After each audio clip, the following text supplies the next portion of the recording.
Sometimes the people who are meant to find us arrive because of the tiniest accident, but maybe that's the kind of miracle we never saw coming. The night it all changed started with rain.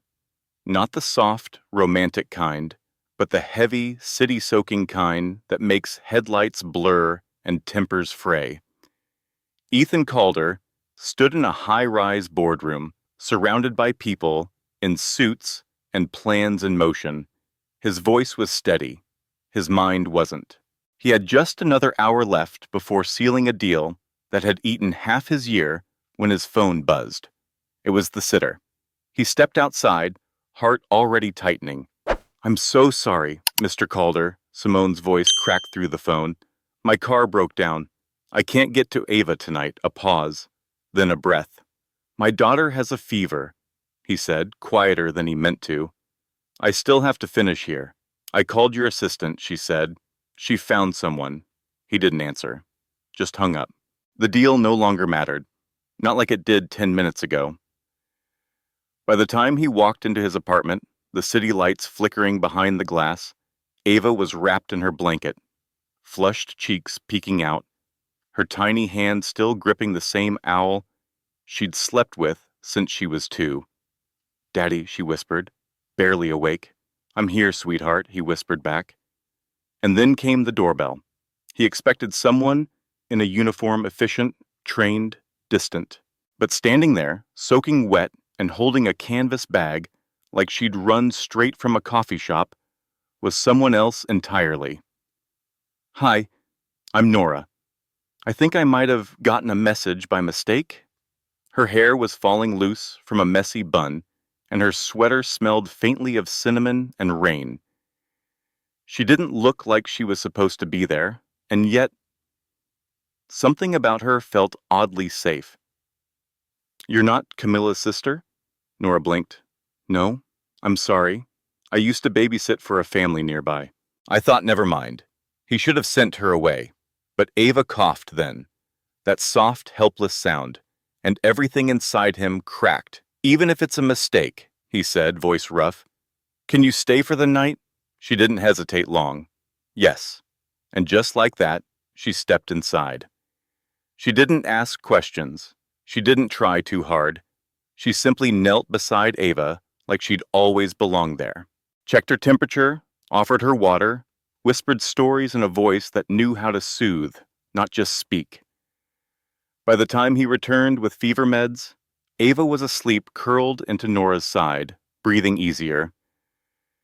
"You're good with her," he murmured. "I used to teach preschool," she said quietly, as if it were a memory she hadn't touched in a while. He didn't ask why she stopped. He just watched her, feeling something he hadn't felt in years. Peace. Not in the deal, not in the quiet, but in the simple, impossible way a stranger made his home feel less like survival and more like something that could heal. Nora's hands moved with a quiet tenderness as she adjusted the blanket around Ava, tucking it just beneath her chin like it was second nature. Her touch was so instinctive, so gentle, that Ethan felt something stir deep inside him, an ache he hadn't realized had been there all along. Later, in the kitchen, the scent of ginger and chamomile drifted into the stillness. Nora had found the tea, tucked behind rows of vitamins and protein shakes. She moved with ease, like she belonged, though neither of them dared say it. Ethan sat at the counter, staring at her like a puzzle he couldn't quite solve. How was it that someone who hadn't even been meant to show up had managed to settle his daughter's fever and his nerves faster than anyone else ever had? "I really am sorry," Nora said softly, wrapping her hands around a warm mug. "I honestly thought the message came from a family I used to work with. I wasn't supposed to be here tonight." He looked up, voice quiet but steady. "You showed up when it mattered. That's what counts." They didn't speak for a while after that. Just sat there in the soft glow of the kitchen lights, the hum of the city outside rising and falling like a distant lullaby. "She's a lovely little girl," Nora said eventually, glancing toward the hallway. You must be doing something right. Ethan let out a breath, half laughter, half exhaustion. Some days I feel like I'm just holding everything together with tape. You're not the only one, she said gently. He studied her for a moment, then really saw her, noticed the quiet weight in her expression, the softness that had been shaped by something harder. You're good at this, he said. Are you sure you're not still teaching? A small smile tugged at her lips, but it didn't quite reach her eyes. It's complicated. He didn't push. Something about her presence told him she was carrying her own story, one she wasn't ready to unfold just yet. As rain brushed against the glass, the silence between them shifted. It wasn't awkward, it was full of things unsaid. And for the first time in a long time, Ethan felt the edges of his solitude soften. They walked to the hallway together. Ava lay there peacefully on the couch, cheeks still rosy, but no longer burning. She looked so small beneath the blanket, her breath slow and even. Ethan returned with 2 cups of tea. One of them gently offered. She's out for the night, Nora whispered. He nodded. Because of you. Nora smiled, wrapping her hands around the cup again. Sometimes all a child needs is someone to really see them, and maybe a little ginger tea. A rare laugh escaped him, low and brief, but real. I should hire you. She raised an eyebrow. Bit unconventional for a job interview, considering I showed up by accident. You showed up when no one else did, he said simply. They ended up sitting on opposite sides of the long leather couch, the city's lights flickering silently through the windows behind them. For a while, they didn't talk, just sat there, 2 people suspended between grief and gratitude. Nora's eyes wandered to the photos on the shelf, one of Ethan and a much younger Ava. Another of a woman with laughter in her eyes and warmth in her smile. She was beautiful, she said quietly. Ethan followed her gaze, his voice distant. She was everything. Silence settled again, but this time it felt sacred. I'm sorry, Nora whispered. She passed 2 years ago, he replied. Cancer. It was fast. Nora didn't say anything. She didn't need to. Her silence was enough. It's just been me and Ava since then. Nannies come and go, schedules shift. But life doesn't pause just because your heart's trying to catch up. And Nora listened. Not like someone collecting details, but like someone who recognized the ache, the weight of unfinished healing. Do you get help? She asked gently. My parents are across the country, he said. Then, after a beat, her parents? That's complicated. They both glanced toward Ava, who stirred slightly in her sleep, letting out a soft sigh that felt like it echoed through the room. She's strong, Nora murmured. Stronger than me some days, Ethan replied. Nora hesitated. You're doing a good job, she said finally. He turned to her, surprised by the certainty in her voice. You've known me for all of 2 hours. 2 hours, she said, is more than enough to see how your world stops when she cries, and how everything in you moves just to make it okay again. Ethan didn't answer, but something shifted in his chest, a slow, unfamiliar warmth rising through the cracks. You've only known me for a few hours, Ethan said, eyebrows slightly lifted in surprise. Nora looked at him, calm and sure. Sometimes a few hours is all it takes to notice what matters. The way you looked at her when she cried, it was like the world stopped, like nothing else could possibly compete with her pain. Something shifted in Ethan's jaw, something quiet and vulnerable. For the first time in a long while, he let himself feel the weight of those words and didn't rush to hide behind logic or control. There was something about Nora, the kind of presence that didn't require answers, the kind that allowed silence to be healing, not heavy.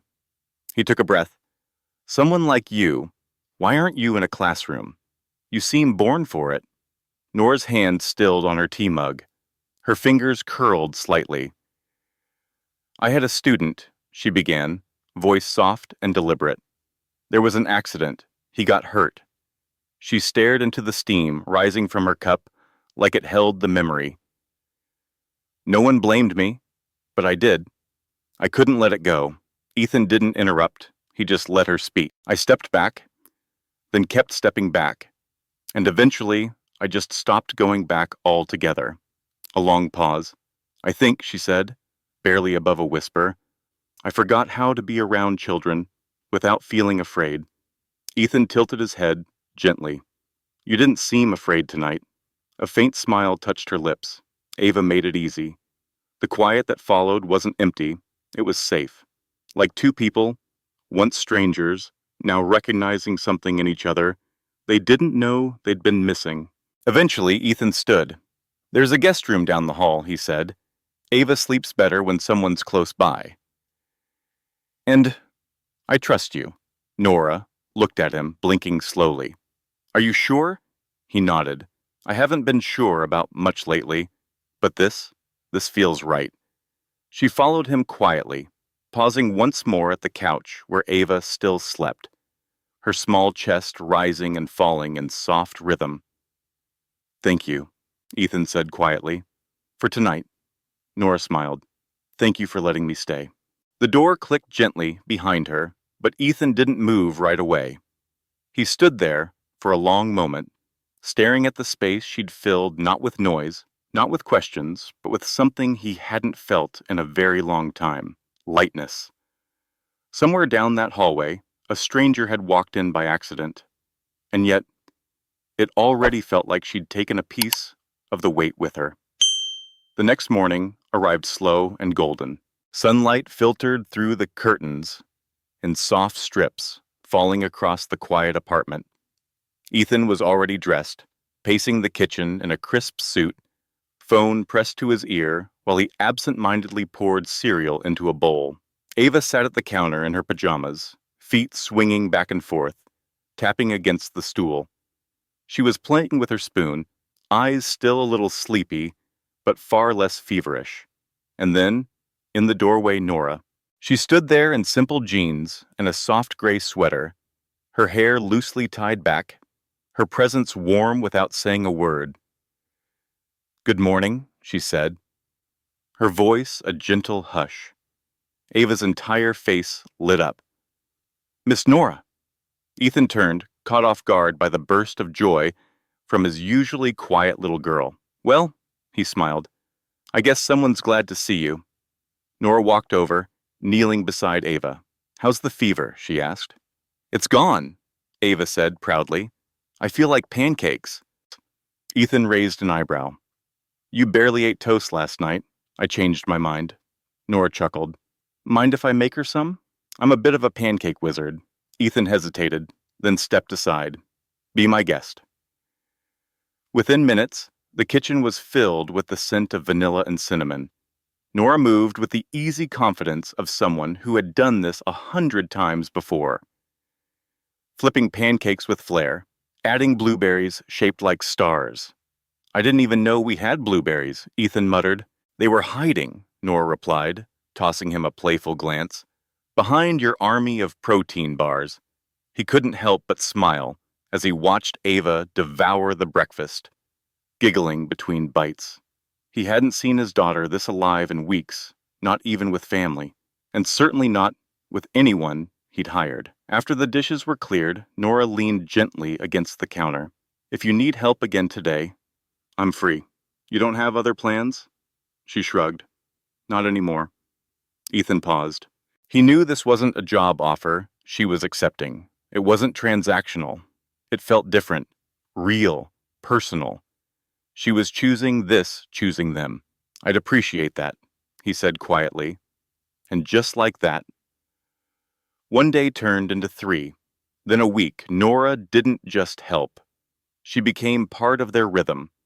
She took Ava to the park, showed her how to fold paper cranes, listened to the same bedtime story 6 times, with the same energy every time. And Ethan came home to something he hadn't known he needed. Laughter echoing down the hallway, the soft hum of piano music, the sound of his daughter truly happy. There were paper swans taped to the refrigerator, dozens of them, each one folded by tiny, determined fingers under Nora's gentle guidance. Beside them were glittery letters and sticker-covered notes that spelled Ava's name in every color imaginable. The apartment, once sterile and cold, had turned into something warmer, softer.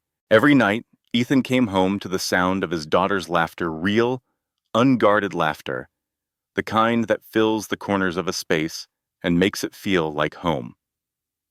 And with it came stories, silly ones, sweet ones, the kind of stories Ava never used to tell anyone. One Saturday, beneath a sky so blue it felt borrowed from a painting, Ethan invited Nora to join them at the farmer's market. They strolled between rows of flower stands and handmade jams. Ava held Nora's hand the entire time, eyes wide, as she watched a tiny puppet show on the sidewalk. When they bought lemonade and a giant cinnamon roll, Ava insisted on feeding them both one bite at a time. "One for you, one for you," she giggled. It was sticky and ridiculous, and it felt dangerously close to something like family. Later, they found a patch of shade in the park. Nora leaned back against a tree, reading aloud while Ava curled against her side, thumb tucked near her mouth, utterly content. Ethan watched from a distance, arms wrapped around his knees, beside the picnic basket. There was something in the way they looked together, like they'd always belonged in the same story. As the sun began to dip, Ava turned her face into Nora's lap and whispered something too soft to hear. Nora blinked. "What did you say, sweetheart?" Ava looked up again, her voice clear this time. "Can you be my new mommy?" The world stood still. Nora's breath caught. Her hand brushed gently through the child's hair. She glanced at Ethan. He had frozen completely. No words, no breath. Just a man staring at the moment he never thought would come and had no idea how to answer. So Nora did the only thing she could. She smiled softly. "That's a really big question, sweetheart. Let's just keep having fun together for now, okay?" Ava nodded, and a minute later fell asleep right there in her lap. Ethan finally exhaled and walked over, lowering himself to sit beside them. He didn't speak. He just watched. "She's never said that to anyone before," he said, voice low. "I didn't know what to say," Nora admitted. "You said exactly the right thing." They sat there as twilight wrapped around them, no longer strangers, passing time, but people quietly realizing that what they were building was beginning to feel like something real. The next week passed in a blur of soft mornings, shared meals, and slow evenings filled with books and Ava's messy, beautiful art.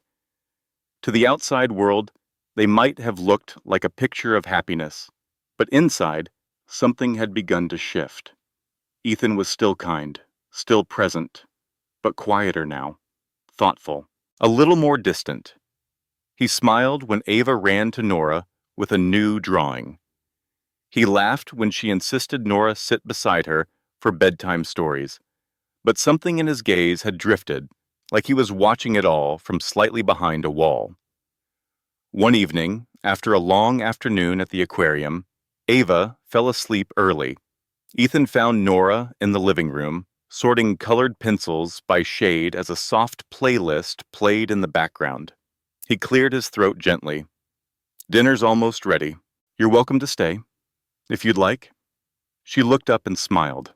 "I'd like that." But something in his voice made her pause, a hesitance she hadn't heard before. Later, with Ava tucked in bed, they sat at the dining table. The air between them had grown still, heavy with words waiting to be said. Nora pushed her half-finished plate aside. "Ethan, is everything okay?" He didn't respond right away. Instead, he stared at the glass of water in his hand like it held the answer. "This, whatever we've been building," Nora waited. "It's starting to feel like more than I expected." Her heart skipped. "And that's a problem?" she asked, quietly. He shook his head. No, it's just complicated. She nodded slowly. You're scared. He didn't deny it. I'm terrified, he said honestly, of letting you in, of Ava getting too attached, of losing it all again. Her eyes softened. Ethan, I never came here to replace anyone. I know, he said quickly. You haven't. But that doesn't mean I know how to do this. He paused, swallowing hard. I lost someone. And ever since, I've been trying so hard to make sure Ava never feels that kind of emptiness again. Nora looked at him, truly looked. Not with pity, but with understanding. You're protecting her, she said. That's love. But sometimes, protecting her also means locking yourself away. He didn't answer. He didn't need to. The silence between them wasn't cold, but it was clear. A line had been drawn by fear, not by lack of feeling. Nora lowered her gaze, and her voice, too, and sometimes she whispered, "That means locking me out, too." You're trying to protect her, Nora said softly, her eyes not leaving his. And maybe in doing that, you've built a wall so high that no one can get close. Her voice caught a little on the last word. Including me. Ethan didn't respond. But silence has a language of its own. And in that silence, the answer was already there, aching and unspoken.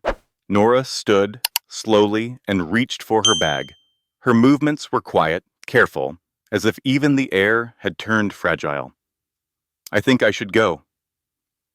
Nora, Ethan said, starting to rise, but she offered a small, sad smile that stopped him in his tracks. You don't need to explain, she said gently. I understand. You're not ready. She walked to the door, paused, then turned back one last time, her voice trembling. I wasn't looking for a family the night I showed up at your door, but somehow I found one. And now I don't know how to leave it without breaking something inside me. And then she was gone.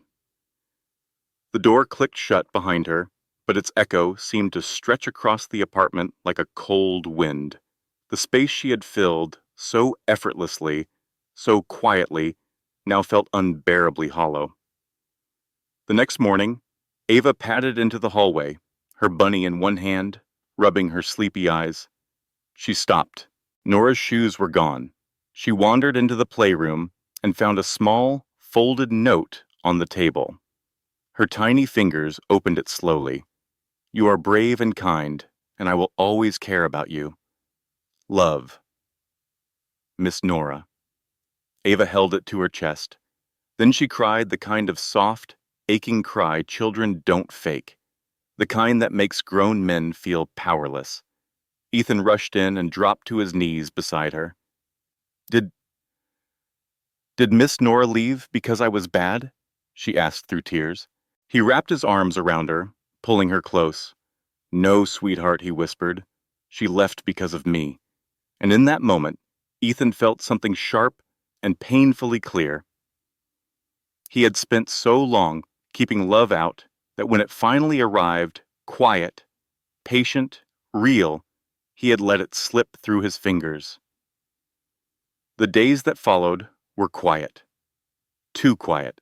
Ava stopped asking for Nora after the third night, but the note never left her side. She kept it folded in her pocket, held it when she thought no one was watching. Ethan did what he always did, packed her lunch, dropped her at school, attended meetings like a man going through the motions. But nothing was the same. He would find himself staring at the spot where Nora had once brewed tea, or at the corner of the couch where she used to sit, reading bedtime stories that filled the room with magic. One afternoon, after yet another empty meeting, Ethan returned to his office and sat heavily at his desk. There on the shelf was a ceramic mug with tiny sunflowers painted around the rim. Nora's mug. She had once said it reminded her of home. His chest tightened. I made a mistake, he whispered into the stillness. Without thinking, he picked up his phone, scrolled past name after name, until he found the sitter agency. Not Nora's number, she had never given it, but the one he had called that night she first arrived. This time, his voice was steady. "Do you know where I can find Nora Bennett?" There was a pause on the other end. Then a hesitant voice replied, "She volunteers at Everleaf Books downtown. She works with the kids there sometimes." That evening, Ethan found himself standing outside a small bookstore tucked between a flower shop and an old cafe. The windows glowed warmly, golden against the dusk. Inside, through the glass, he saw her, Nora.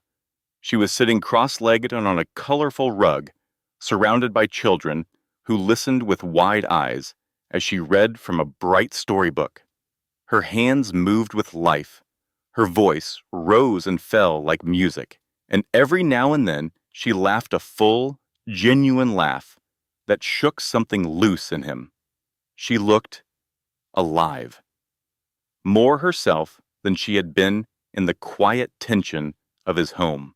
When the story ended, she helped the children gather their things, hugging one little girl goodbye with a soft smile. Then, as she turned toward the front of the store, her eyes met his. She froze. Ethan stepped inside slowly, hands in his coat pockets.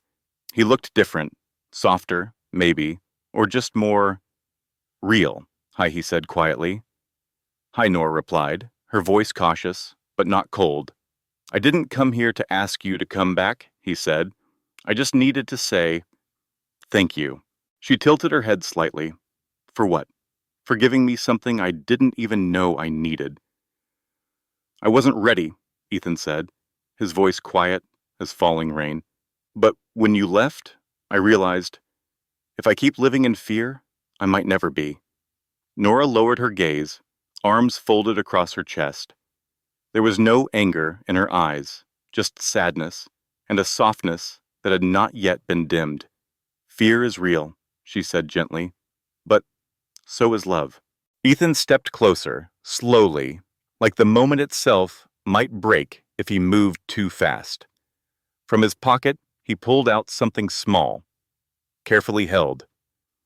A bracelet, plastic beads strung together in uneven colors, the letters AVA in the middle. "She made this for you," he said, holding it out. "The night you left." She hid it under her pillow. "I found it this morning." Nora's fingers trembled as she reached for it, her breath catching. "She misses you," he said. "We both do." "I miss her too," she whispered. Then, after a moment, so quiet it almost didn't reach him, "And I miss you." His eyes glistened. "Nora, I don't have all the answers. I probably never will. But I know this much: when you walked away, everything felt hollow." He exhaled, finally letting his voice waver. "I want to try. With you. With Ava. As a family.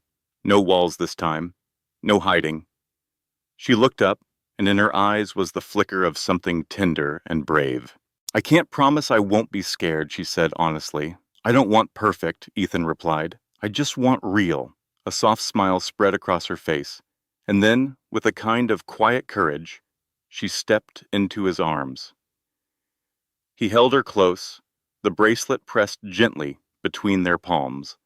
It was not dramatic, it was not grand, but it was everything, a second chance, and this time he wouldn't let go.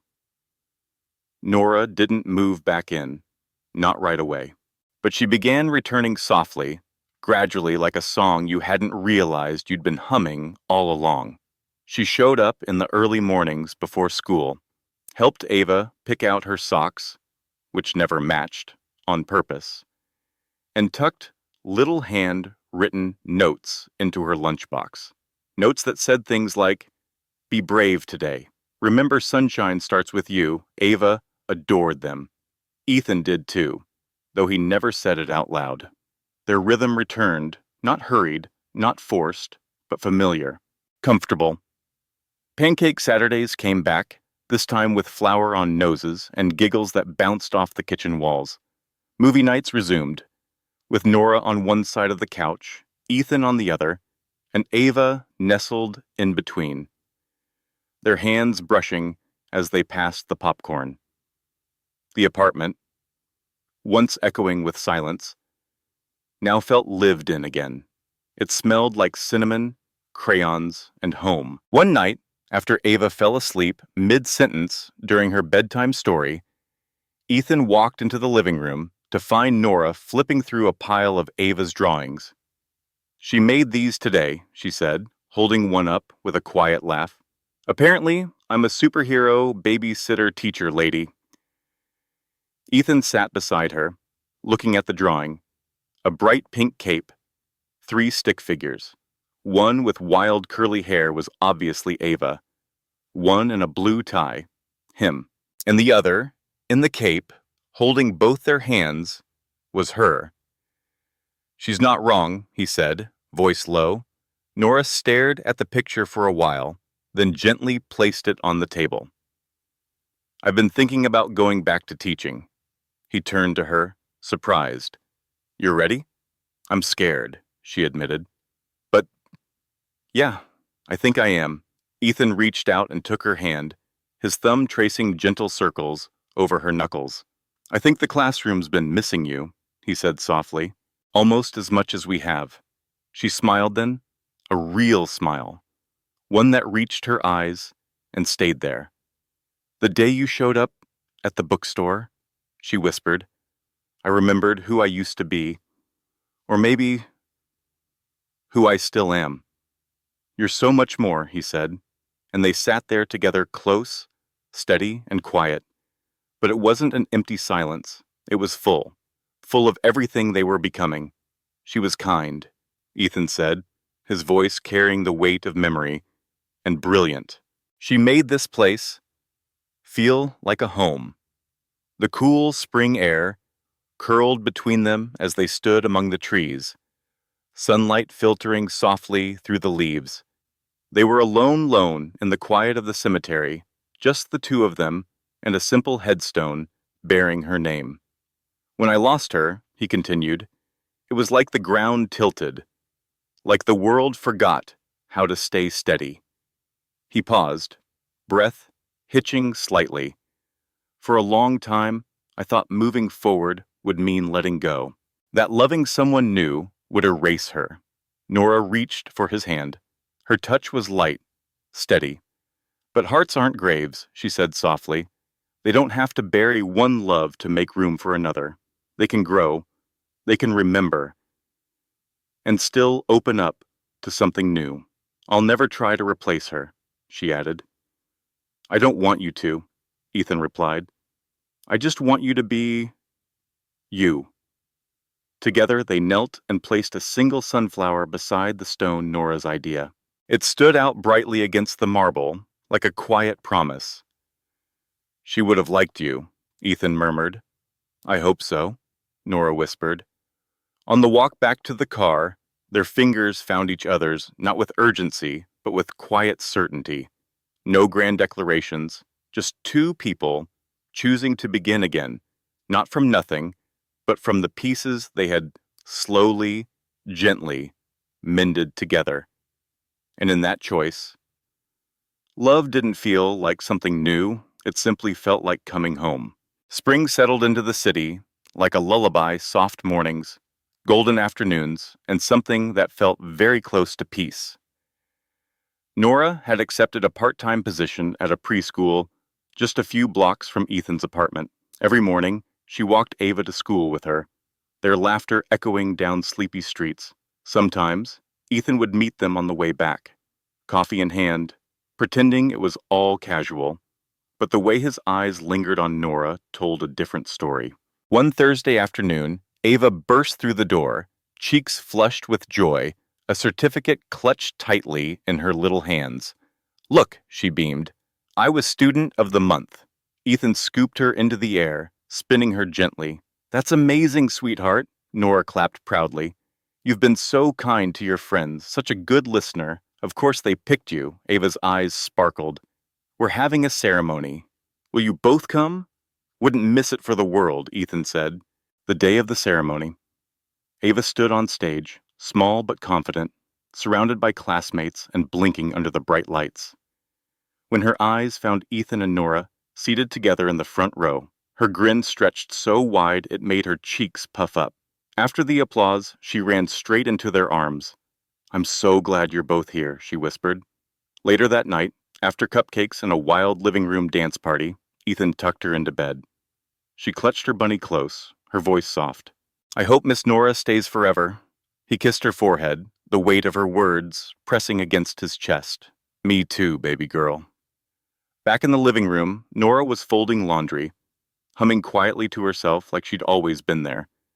Ethan stood watching for a long moment before stepping closer. "You've become a part of everything here," he said. She looked up, a little shy, her cheeks pink. "I hope that's okay." He smiled. "It's more than okay." Then after a pause, "Would you have dinner with us this Friday? No toys, no TV, just a real dinner. Just us." Nora blinked, caught off guard, then smiled slowly. "Are you asking me on a date, Mr. Calder?" "I believe I am," he replied with a smirk. "Then I'd love to." Friday night came. Ethan had clearly overthought it, wearing a navy button-down, setting the table with candles, and even attempting to cook, which Nora gently rescued. But none of that mattered. Ava sat in her booster seat, face glowing, twirling her fork in the pasta. "This is fancy," she declared. Then, lifting her apple juice like a toast, she grinned. "To us," she said proudly. "Our family." The candlelight flickered gently between them, shadows dancing along the walls as they exchanged a glance that said more than words ever could.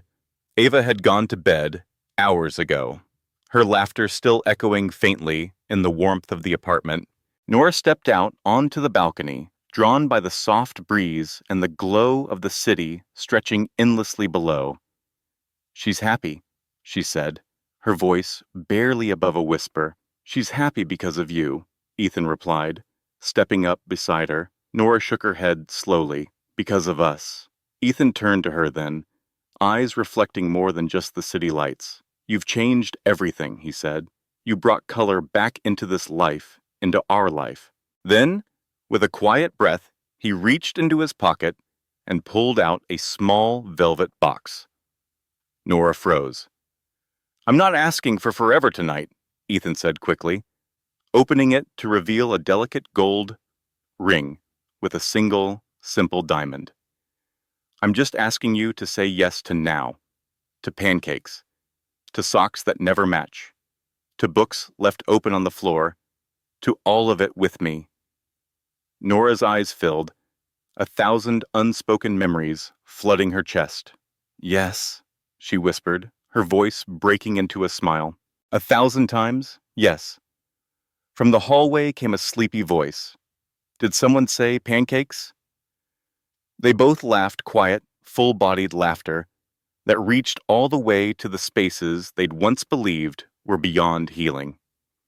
Ethan slid the ring onto her finger, his eyes soft and full of something ancient and new all at once. In that moment, there were no ghosts, no missing pieces, no what-ifs. Only the three of them, and it was more than enough. 1 year later, sunlight poured through the trees of a quiet garden behind a little brick townhouse. White chairs lined a cobblestone path, petals scattered like memories beneath each step. There were no flashing cameras, no headlines, just close friends, a few colleagues, and Ava, who had proudly declared herself flower girl, ring bearer, and boss of everything. Nora stood at the end of the aisle in a soft ivory dress, simple, timeless. Her eyes sparkled as she met Ethan's under a canopy of white blossoms. Ava held Nora's hand tightly in one, a bouquet in the other. When Nora reached them, Ethan took her hands in his and said, voice warm and sure, "You walked into my life by accident, but loving you has been the most intentional thing I've ever done." Nora's voice trembled. "I didn't know I could find home in someone else's arms, but you and Ava, you're the home I never even knew I was allowed to dream about." The officiant smiled gently. By the power vested in me, he said, I now pronounce you— You can kiss her, Ava blurted out. Everyone laughed. Ethan did. Their kiss was soft, steady, certain. Ava threw petals into the air like confetti, her joy spilling out into the spring sky.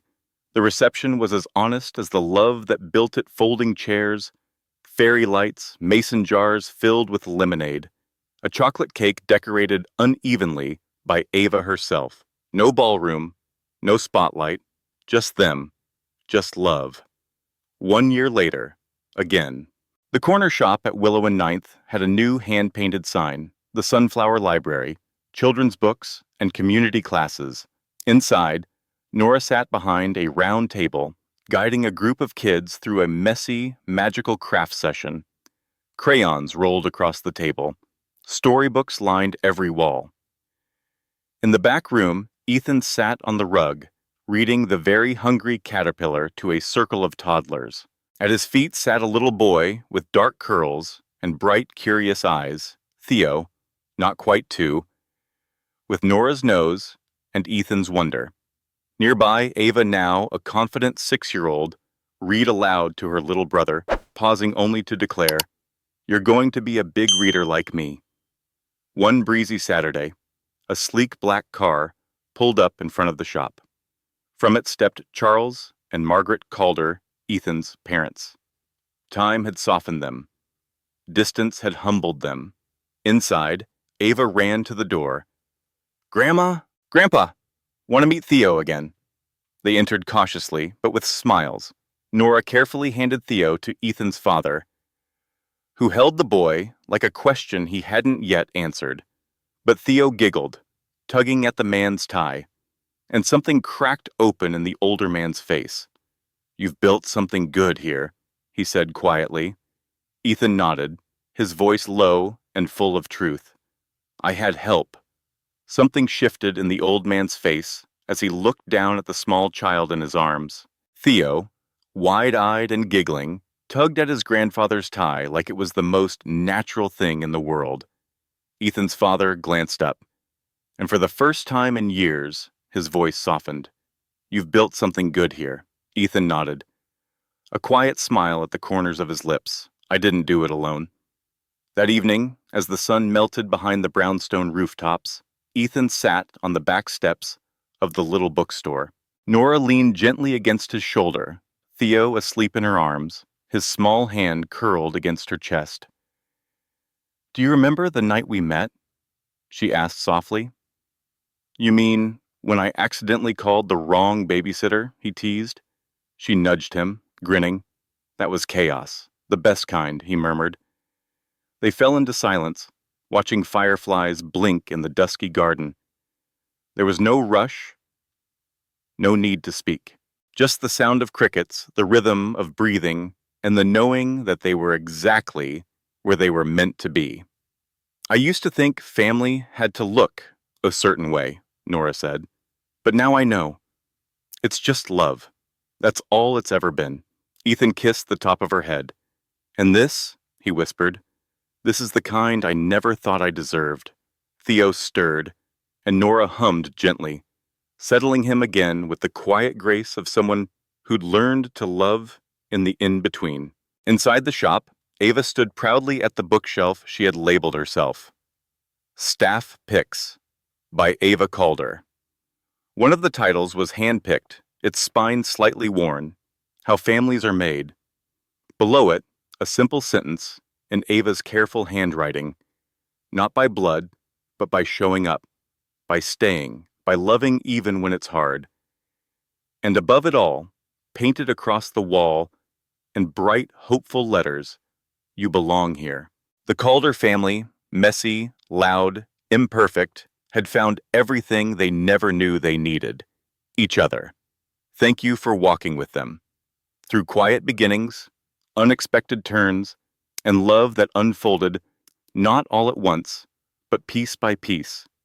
They reminded us, family isn't about perfect starts, it's about the people who stay, about those who choose love again, even when it once broke them. And sometimes, the wrong number leads to the right person. And sometimes, love doesn't arrive when we're ready. It arrives when we need it most. If this story touched you, made you smile, or stirred something quietly beautiful inside you, we invite you to stay a while with Shining Stories. Each week, we bring you moments of healing, hope, and the quiet magic of human connection. Hit subscribe.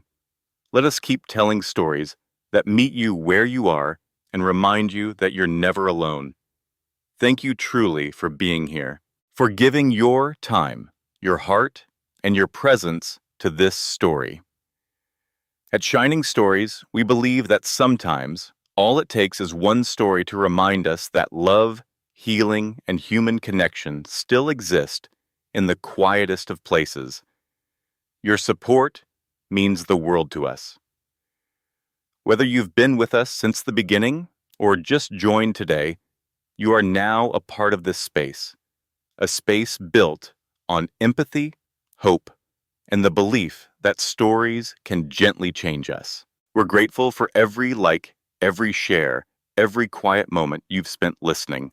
From our hearts to yours, thank you for letting us in. Until next time, stay kind, stay open, and remember, you are never alone.